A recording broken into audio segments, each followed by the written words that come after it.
Di sini saya akan menjelaskan sejarah salah satu tokoh Islam, yaitu Abu Abdurrahman Al-Khalil Ibni Ahmad Ibni Amr Ibni Tamim Al-Farahidi Al-Azdi Al-Yahmadi, yang lahir di Koman, tepatnya di pantai Teluk Persia, yang kemudian menetap serta tinggal di Basrah.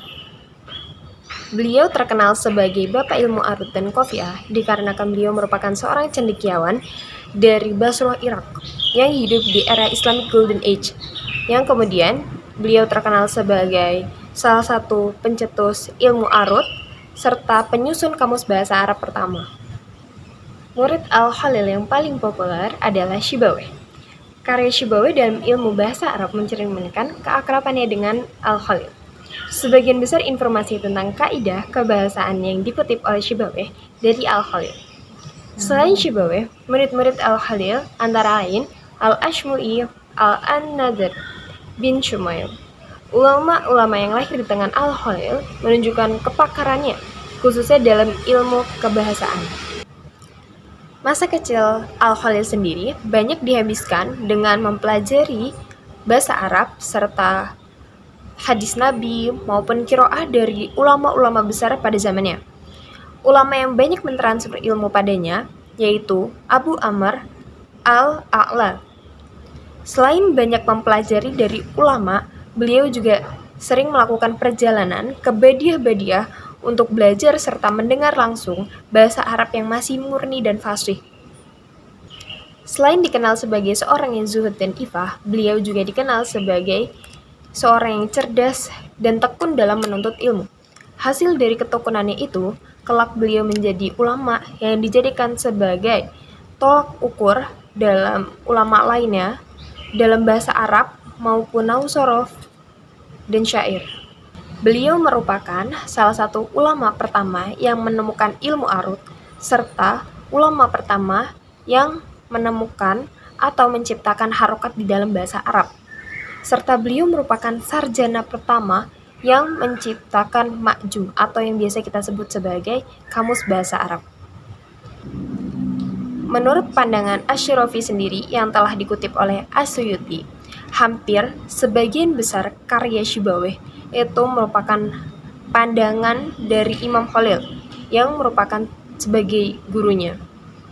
Selain menciptakan kitab Al-Ain atau yang biasa kita sebut sebagai Muj'am, kamus bahasa Arab, di dunia Islam, beliau juga menciptakan kitab An-Nazm, Al-Arud, Asy-Syawahid, dan Al-Jurnal, yang merupakan kitab-kitab lainnya yang beliau ciptakan setelahnya, dan masih banyak kitab lainnya. Selain kitab-kitab tersebut, terdapat pula kitab yang dinisbatkan sebagai karya Al-Khalil, yaitu kitab Fi Ma'ana Al-Huruf yang terdapat di perpustakaan Leiden dan Berlin. Kemudian juga ada kitab Asy-Syahid Huruf Al-Khalil yang terdapat di perpustakaan Berlin. Kemudian juga ada kitab Qitat min Kalam an Asli Al-Fi'li yang terdapat di perpustakaan Oxford. Kitabnya yang paling terkenal adalah Mu'jam Al-Ain, yang merupakan kitab mu'jam yang jadi perintis dari mu'jam-mu'jam lain setelahnya. Di antara pembahasan di dalamnya, ia meringkas kosakata bahasa Arab dengan perhitungan yang sistematis. Sebagaimana yang dikutip dari Asy-Syuyuti, jumlah kosakata mu'jam ciptaan Al-Khalil sendiri itu mencapai 12.305.412 kosakata.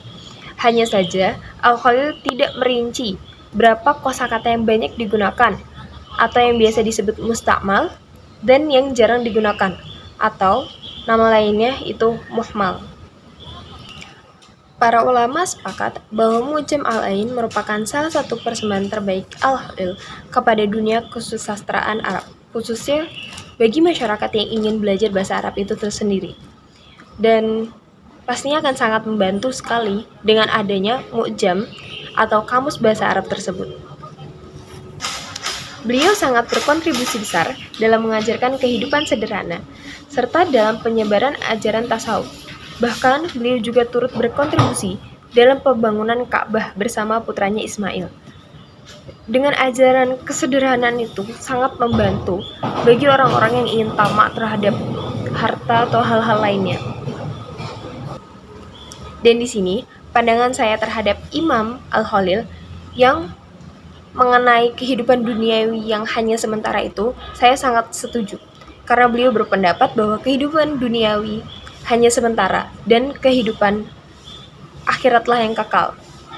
Filosofinya itu mengajarkan bahwa kebahagiaan sejati tidak ditemukan dalam kemewahan, material maupun status sosial, tapi dinilai dari kedekatannya kepada Allah Subhanahu wa taala. Baik, cukup sekian yang bisa saya sampaikan. Mohon maaf apabila ada salah patah kata atau tutur kata yang kurang berkenan di hati. Cukup sekian dan terima kasih. Assalamualaikum warahmatullahi wabarakatuh.